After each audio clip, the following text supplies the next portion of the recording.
Os meus pais, quer dizer, num casal católico, praticante, mas de estilo inabitual. Sempre vivi em meios onde a religião era contestada. Por isso, desde novo, me habituei a ter opiniões diferentes em todos os níveis. Eu não considero que houve um chamamento. Considero que, de facto, Deus, que eu acredito, que é Pai, me empurrou para uma série de decisões. Foram os acontecimentos que me fizeram de eu ir evoluindo até mudar o meu objetivo, que era viver como oficial de marinha, para ser padre e dominicano. A grande viragem foi durante a guerra, onde estive a comandar, primeiro, imediato depois, em que acabei por comandar um destacamento de fuzileiros especiais em zonas nevrálgicas como o norte de Angola, no Zaire e Cabinda. E essa experiência foi tão forte que me fez repensar que me impressionava que a maioria das pessoas tem medo de Deus. Eu achei que valia a pena que as pessoas descobrissem que não é o que elas pensam, não é o que eu acredito que Deus é. Mas não há um auge de guerra, porque dependia das zonas. Eu estava em zonas em que tinha muito contacto com informações, contra-informações, tortura de prisioneiros, ou os problemas dos prisioneiros e as operações e o que é invisível na guerra.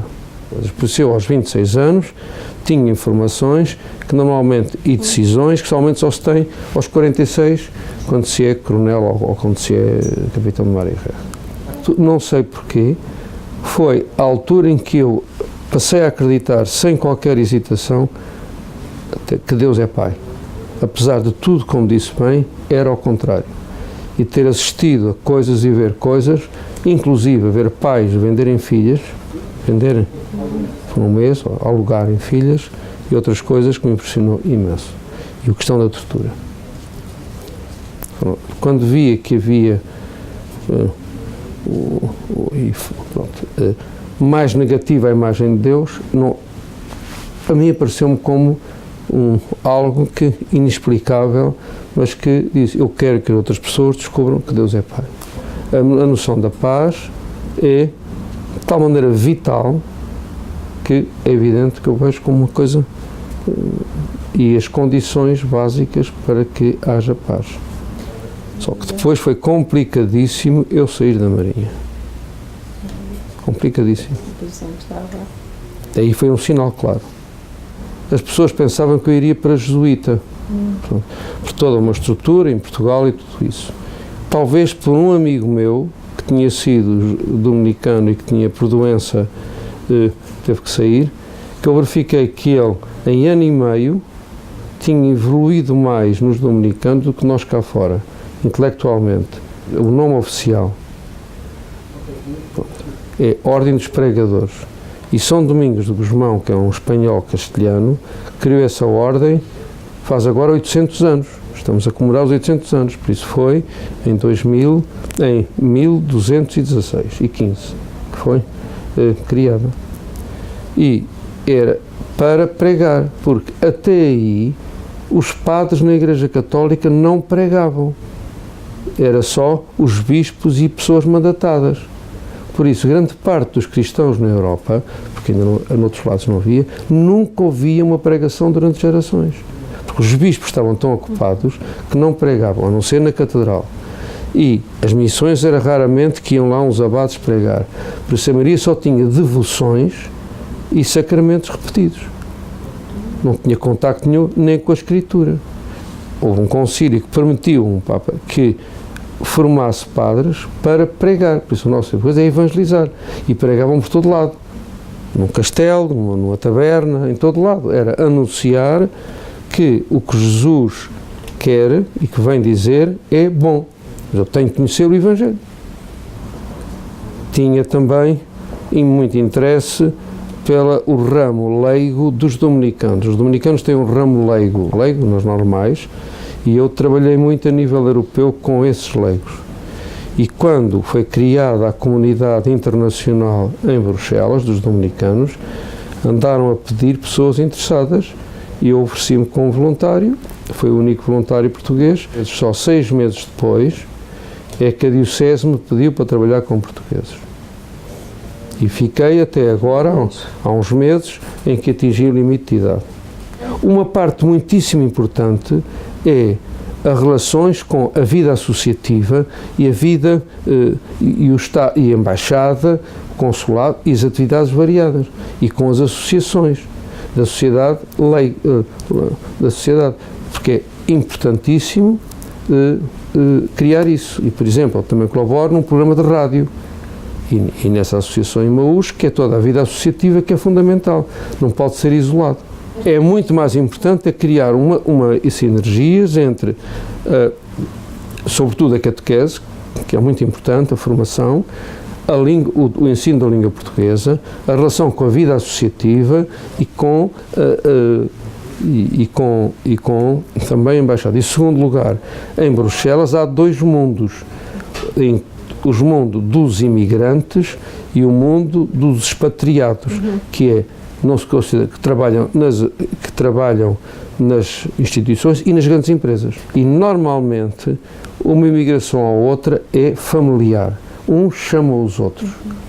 Em Bruxelas, neste momento, a grande maioria dos que estão em Bruxelas, que é o que eu conheço melhor, vêm da zona de Viseu e da zona de Vila Real. Pronto. Não falo nos expatriados, falo nos imigrantes. Sim. Houve uma primeira geração de alentejanos, mas como a população é menor, em termos objetivos, são menos. Não é? Agora, vêm de outros lados do país, mas não vêm do Minho quase, não vêm do centro, por isso lá é quase tudo enorme, e é uns chamam os outros. Por isso a pessoa, quando chega, tem alguns apoios, e depois vai. Agora estão a chegar gente que não tem apoios nenhuns. E como não tem apoios, acredita em promessas. E como não sabe a língua, é daí o ter aparecido esse serviço social de quem chega e a ver que são pessoas com muita dificuldade de se integrar, e gente que tinha mais estudos, mas que não vai onde há trabalho. Onde há trabalho é construção civil, um bocadinho de restauração e limpezas. Só que agora só dão limpezas, começam por dar aos desempregados. Por isso quem chega nem sequer limpezas pode fazer, nem sequer construção, que a pessoa que era num escritório ou estava num restaurante não vai trabalhar na construção à chuva e ao frio. A questão do luz aos descendentes, daqueles que já nasceram ou que foram muito pequeninos para lá, é difícil de se fazer um quadro. Mas a questão é que a grande maioria desses luso-descendentes tem habilitações profissionais só o mínimo escolar, quer dizer, até ao fim da escolar. Gente que tenha especialidade profissional ou universidade são muito poucos e quase tudo mulheres. Por isso a maioria dos rapazes luso-descendentes encaixou-se ou arranjou coisas que os pais ou amigos arranjaram.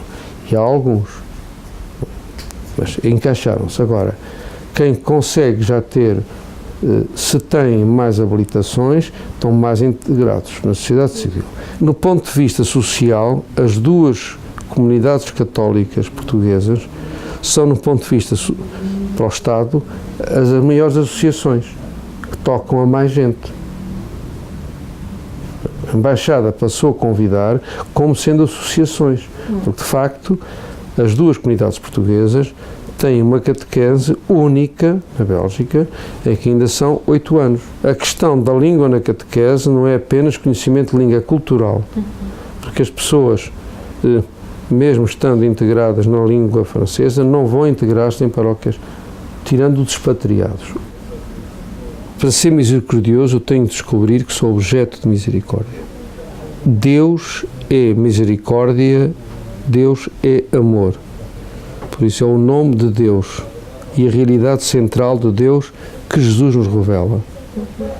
Se eu descobrir isso, descubro os gestos de Jesus que me ensinam a ser misericordioso.